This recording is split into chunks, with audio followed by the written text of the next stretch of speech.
Smith qui est juste à côté de vous, justement, si on ne peut pas non plus toujours entendre ces soubresauts du présent pour prévoir l'avenir, dans le monde de l'assurance, quand même, pour coter un risque, comment vous faites? Vous faites des projections sur l'avenir, ou il y a le passé qui compte et vous témoignez sur le présent? Est-ce qu'on est dans une période, effectivement, où l'évaluation du risque, elle est plus importante qu'auparavant? Le monde est plus dangereux qu'avant? D'abord, bonjour à tous. Merci aux organisateurs d'avoir monté ce débat. Et pour répondre à votre question, je reprends votre introduction. Tout ce que vous évoquiez, effectivement, il y a des tas de choses qui sont risquées.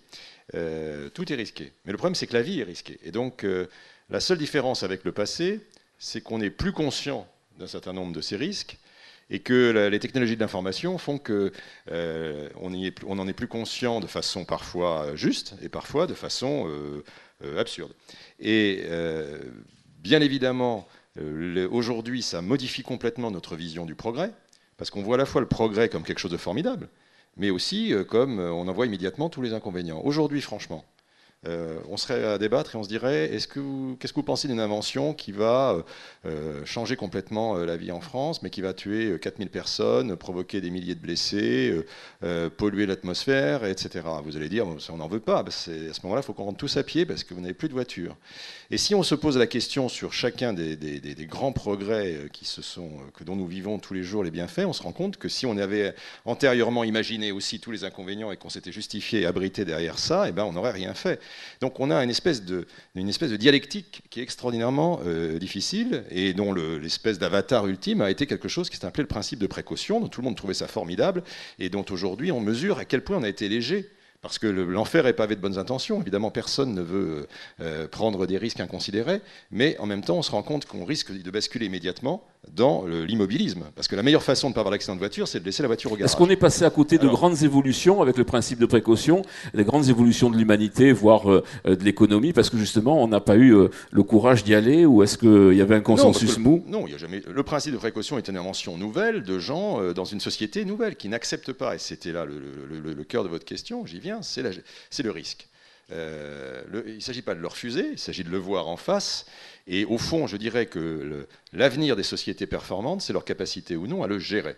C'est quelque chose que chacun d'entre vous, dans sa vie professionnelle ou dans sa vie personnelle, fait. Vous êtes en permanence en train d'arbitrer entre des choses qui ont des avantages mais qui ont plus de risques et des inconvénients. Chacun a une courbe d'aversion au risque. Et le métier des assureurs, c'est précisément de se mettre en face pour aider à la gestion du risque.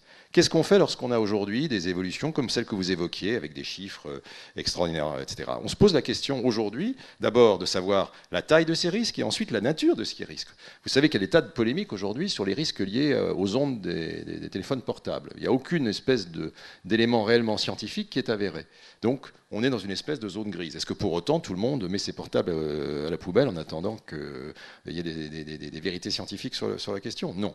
Donc, le rôle des assureurs, c'est d'aider chacun, que ce soit des individus, des sociétés, des États, à gérer ce risque. Alors est-ce qu'on fait des projections? Oui, on peut essayer de faire des projections, mais avant de faire des projections, il faut avoir des éléments chiffrés du passé, parce que vous ne pouvez pas projeter sur des choses. Précisément, l'une des difficultés en matière d'assurance, c'est d'appréhender des modèles absolument neufs, des choses sur lesquelles on n'a aucun espèce de chiffre et de data sur lequel se raccrocher. Je suppose que par exemple, quand vous assurez aujourd'hui un compte d'exploitation, ça doit vous arriver, ça doit être un peu plus compliqué qu'il y a quelques années, ou peut-être que ce sera... Je connais peu de métiers qui sont plus simples qu'il y a quelques années, donc oui, on vit avec ça, mais d'une façon générale, le principe de l'assurance, c'est trois choses. C'est d'une part la capacité qu'on a à répartir le risque. Parce que s'il y a une seule personne qui est assurée sur une seule chose, c'est quand même assez compliqué. La deuxième chose, c'est justement de disposer des données qui nous permettent et ça, c'est quelque chose qui s'améliore en permanence, pour donc déterminer la meilleure équation économique. Et la troisième chose, c'est que le coût, c'est que le risque soit assurable, c'est-à-dire que le coût ne soit pas tellement démesuré que, et en fait, à ce moment-là, la prime d'assurance serait tellement énorme que personne ne la paierait. Voilà, donc c'est ça l'équation à l'intérieur de laquelle on doit se déterminer. Alors ça permet de régler l'essentiel des questions qui se posent à nous tous dans la salle. Ça ne règle pas certaines questions assez lourdes et dont on a bien vu comment, à travers d'un certain nombre de catastrophes naturelles et leurs conséquences, le meilleur exemple étant Fukushima. Fukushima, c'est à la fois une catastrophe naturelle, un tremblement de terre, un tsunami, et puis une catastrophe industrielle, c'est-à-dire la centrale nucléaire, parce qu'elle est au mauvais endroit, au mauvais moment. Ce type d'enchaînement sont des choses qu'on n'imaginait pas et qui peuvent demain se reproduire et qui précisément leur survenance modifie la perception. Après vous avez les risques d'une autre nature, vous avez les risques du type du 11 septembre où là cette fois-ci il n'y a strictement rien de naturel, c'est précisément la fragilité des sociétés. D'ailleurs vous savez le coût estimé en gros parce que nous parlons de tragédie mais malheureusement tout ça se calcule, s'évalue. Et les chiffres sont de l'ordre de 45 milliards pour l'un comme pour l'autre. C'est à peu près de nature égale. Mais vous avez en permanence donc des grandes catastrophes naturelles. Et alors, par exemple, la Fédération française fait un observatoire en matière de prévention des catastrophes naturelles. On a estimé, on verra, qu'au cours des 20 dernières années, la France a subi en termes de dommages naturels, sur les cyclones, la sécheresse, les inondations, etc., une trentaine de milliards de coûts de sinistres d'euros, et on estime que ce coût, pour les 20 prochaines années, va doubler. Donc ça veut dire qu'on va être dans un monde quand même globalement plus dangereux, ou en tout cas plus coûteux. Dans un monde où la gestion du risque va être un enjeu de plus en plus important. Merci. Alors on va demander à Olivier Pastré maintenant, en fait, qui va prendre un micro. Savoir un petit peu, on a l'impression qu'auparavant on avait encore quelques repères, c'est-à-dire que dans le monde il y avait une monnaie dominatrice qui était le dollar, c'est toujours en partie vrai, en tout cas qu'il y avait une économie américaine qui était surpuissante, et puis que le reste du monde essayait plus ou moins, je suis très schématique, de suivre. Là on a le sentiment qu'il y a quand même des grands équilibres qui ont été un petit peu ébranlés avec des nouveaux joueurs qui sont venus, et les choses sont un petit peu moins claires qu'auparavant, et en particulier en économie où on a vu le côté irrationnel de l'ensemble des marchés, et on vit quand même une période où la visibilité est quand même, on parlait de l'instant présent, mais là il suffit d'une déclaration d'un dirigeant. On a vu par exemple les dernières déclarations du patron de la BCE qui ont quand même eu un impact très très important. On nous dit qu'on est passé heureusement à côté de l'éclatement de l'euro. Votre sentiment ? D'abord, je voulais dire que cette table ronde qui est pas ronde, était remarquable. Alain Gérard-Slama a cité Ségolène Royal, qui était obsédé par le court terme.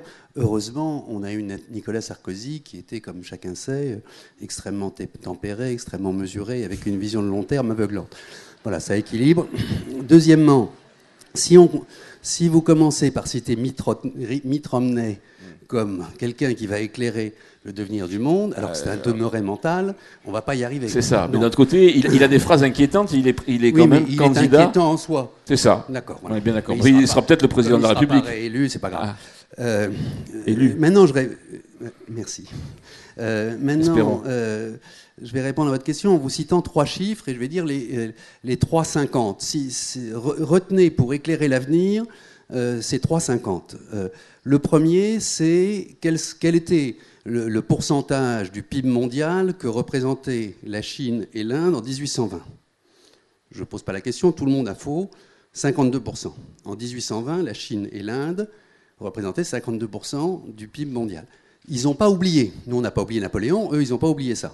Donc, dans le même ordre d'idée, quel est le pourcentage que représentera la Chine et l'Inde en 2040 ? Selon 2040, c'est demain matin.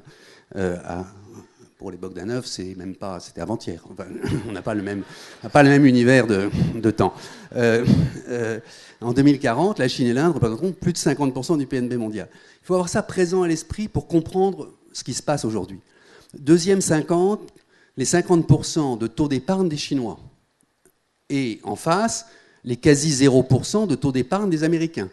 On est dans un système mondial qui tient, qui a créé la croissance comme on n'en a jamais eu. Jamais il n'y a eu une croissance de 4% par an depuis une dizaine d'années à l'échelle de l'économie mondiale. Mais c'est fait sur un fondamental déséquilibre d'épargne entre les Chinois qui épargnent trop et les Américains qui font n'importe quoi depuis 20 ans et qui vivent sur l'endettement. Donc c'est très bien, comme disait la mère de Napoléon, pour vous que ça dure, c'est à la fois l'équilibrage d'une croissance mondiale et en même temps un risque. Troisième 50, Bernard tout à l'heure citait 50 milliards pour Fukushima, c'est bien ça 40, on a 50, on arrondit. 50 milliards, il y a 10 ans, c'était un chiffre énorme. Aujourd'hui, c'est pipeau. 50 milliards, c'est un Madoff. Entre économistes, entre macroéconomistes, on compte en Madoff. Juste 2 chiffres. Le PNB mondial, c'est 50 000 milliards de dollars. Les marchés dérivés, c'est-à-dire l'ensemble des marchés financiers sophistiqués, c'est 700 000 milliards de dollars. 12 fois le PNB mondial. Et la dette américaine, c'est 18 000 milliards. Oui, voilà. C'est ça. On est dans des univers très disproportionnés en galactique. On rejoint les Bogdanov, mais progressivement, et pas forcément avec le même point de vue. Mais ce qui est fascinant, c'est que ces marchés dérivés, ils ont aussi financé la croissance. Donc on est sur une planète d'une complexité de plus en plus grande, avec des chiffres de plus en plus fous, que les Français, les Anglais, les Américains, les Botswanais ne comprennent plus, les citoyens. Et en même temps, n'oublions pas que ça a permis de financer la croissance. Donc il ne faut pas jeter le bébé avec l'eau du bain. Voilà, j'espère que j'ai répondu. La question, c'était finalement simple et un peu enfantine. Je n'ai pas répondu. Pas encore. C'est la réponse est oui. Qui seront les maîtres du monde dans 10 ou 15 ans? Est-ce qu'on peut continuer à être, comme les USA, le gendarme du monde avec les caisses vides? Si franchement, soit vous n'avez pas écouté, soit je me suis mal exprimé. Non, mais ça va être les deux un peu. 52% du PNB mondial, 50% du PNB mondial en 2040 représenté par l'Inde et la Chine. Si ce n'est pas un changement de paradigme, alors on est d'accord. Donc ça veut dire qu'aujourd'hui, quand même, le levier de la bascule a changé. Je veux dire, aujourd'hui, c'est quoi? C'est donc l'Inde et la Chine qui seront probablement aux manettes géopolitiques des grandes décisions? Mais qui sont aujourd'hui. Arrêtons les conneries. Enfin, je veux dire, 90% de la valeur créée à l'échelle mondiale au plan de l'économie réelle a été créée dans les BRIC, Brésil, Russie, Inde, Chine, depuis 7-8 ans. Donc on est en train de changer de planète. Où on le comprend et on essaie de discuter. Tout à l'heure, je disais, il se rappelle du fait qu'il représentait 50% du PNB mondial en 1820. Je rappelle aussi qu'avant Nicolas Sarkozy, que j'aime pas particulièrement, mais qui là a fait quelque chose d'absolument essentiel, de contribuer à la création du G20, avant, c'est-à-dire il y a 4 ans. Il y a 4 ans, on se parlait dans le G8. Le G8, c'était les pays les plus merdiques du monde, c'est-à-dire les plus endettés. Et c'était ça qui régulait la planète. Aujourd'hui, on a enfin condescendu à écouter les Chinois. Il faut savoir que les Chinois, ils ont quand même reçu des crachats pendant 10 ans, alors que c'est eux qui faisaient la croissance mondiale. C'est eux qui, aujourd'hui, font que la crise est très différente de la crise de 29, parce qu'aujourd'hui, il y a une croissance mondiale qui permet d'avoir une possibilité d'action et de redirection des flux financiers qui fera que ça sera logiquement moins pire que 29, sauf risque géopolitique majeur. Dans ce domaine-là, il faut se rappeler que les Chinois, ils sont moyennement coopératifs. Ça va être un des sujets de la discussion. Si on est coopératif, on va s'en tirer dans 10 ans. Hein. On a 10 ans de crise, de toute façon. Donc c'est pas la peine de se prendre la tête. Hein. C'est pas 8, c'est pas 12. Dans 10 ans, ça veut dire quoi, relativement coopératif? C'est-à-dire, il faut être d'accord qu'ils achètent le vignoble Gevrey-Chambertin, par exemple. Mais pourquoi pas? Franchement, on s'en tamponne, Gevrey-Chambertin. Ils n'achètent pas que ça, quand même. Mais attendez, mais même s'ils achetaient la Société Générale, il n'y a pas mort d'homme. Je ne dis pas qu'il ne faut pas protéger son industrie nationale, il ne faut pas être candide. Mais il vaut mieux discuter et s'entendre avec les mecs qui ont des sous. C'est comme ça, c'est ma maman qui m'a appris ça. Qu'avec les mecs qui n'en ont pas. C'est pas que les mecs qui n'en ont pas ne sont pas respectables, c'est qu'ils n'en ont pas. Donc voilà. Voilà, les Chinois, ils en ont, donc il va falloir faire avec eux, il va falloir ne pas se faire piquer toute cette technologie, il va falloir faire venir des étudiants chinois, contrairement à ce que notre ami Guéant avait suggéré. Enfin, il y a beaucoup de choses à faire, mais il faut rentrer dans ce nouveau logiciel. Si je n'ai pas répondu à votre question, alors là, franchement... Bon, et le Qatar qui achète le PSG, ça c'est plutôt une bonne nouvelle. Mais on s'en tamponne, attendez, on se tamponne, et du Qatar et du PSG. Vous avez raison. Pierre Aski. Pierre Aski, vous avez vécu 5 ans en Chine, vous vous êtes heurté, c'est le moins qu'on puisse dire, aux autorités chinoises sur la liberté d'expression. Donc finalement, si j'écoute Olivier Pastré, c'est très bien finalement de s'entendre avec nos amis chinois, même si ils n'ont pas les mêmes modèles démocratiques que nous, même s'ils partagent pas les mêmes valeurs, c'est pas grave, on peut tout à fait boire du bon vin de Bourgogne avec eux, ou du Bordelais. Je sais pas si Gevrey-Chambertin, je suis pas un spécialiste. Bourgogne. Ça va, ils écoutent. Je vais prendre le problème sous un autre angle. C'est que je suis d'accord qu'en 2040, effectivement, la Chine et l'Inde et les autres pays émergents auront une place dominante dans l'économie mondiale. Mais je mets quiconque au défi de dire à quoi ressemblera le système politique chinois en 2040. Je pense que les dirigeants chinois eux-mêmes ne le savent pas, parce qu'on est dans une transformation de la société chinoise qui est tellement violente, tellement rapide, que les gens qui ont 20 ans aujourd'hui en Chine et qui seront à des postes de responsabilité dans 20 ans, 25 ans, 30 ans, personne n'est capable de dire ce qu'ils auront dans la tête. Et il y a un phénomène auquel j'ai assisté parce que j'ai trouvé ça absolument fascinant comme prisme pour voir la transformation de la Chine, c'est la montée d'Internet. La Chine, j'étais allé en Chine en 1997 dans un voyage officiel de Jacques Chirac. Et on arrive à Shanghai et dans les grandes avenues de Shanghai, il y avait des panneaux partout, inscrivez-vous à Internet, prenez Internet, etc. Et ça m'avait totalement stupéfait. Je pensais que la Chine, en bon état totalitaire, allait bloquer les technologies de l'information de ce genre-là, comme l'ont fait la Corée du Nord ou d'autres pays ou Cuba. Et c'est exactement le contraire qui se passait. Et aujourd'hui, on comprend très bien pourquoi. Ils ont construit le premier marché des télécoms au monde, et donc il leur fallait un marché intérieur. Et ils ont créé ce marché intérieur. Il y a 750 millions de téléphones portables, 400 millions d'internautes. Ils ont permis l'émergence de géants comme Huawei ou ZTE, qui sont des équipementiers qui ont tué Cisco, Nortel, Alcatel et les autres. Et la contrepartie de ça, c'est qu'effectivement, ils ont ouvert un champ de circulation de l'information. De liberté aussi. Oui. Qu'ils avaient anticipé, puisque dès le début, ils ont commencé à mettre des barrages, des filtrages, des mots-clés, une cyberpolice, etc. Et depuis, en gros 10 ans, depuis le début des années 2000, on a une course de vitesse en Chine entre une société civile qui veut utiliser cet espace de liberté relative et un parti communiste qui s'accroche et qui veut verrouiller l'information comme il l'a fait. Et vous imaginez, Pierre Aski, et attendez, je termine, parce que vous avez un phénomène qui est extrêmement intéressant que personne n'avait anticipé en Chine, c'est que le gouvernement est très fort pour contrôler l'usage d'Internet par des groupes dissidents. Si 3 personnes veulent s'organiser et une cellule dans un coin, ils seront trouvés, ils seront emprisonnés. La Chine sait très bien faire ça. En revanche, une émotion collective. Vous avez eu l'année dernière, par exemple, un accident de TGV en Chine, ce nouveau TGV qu'ils ont fait sans nous, et on a découvert, après l'arrêt des recherches, une fillette vivante.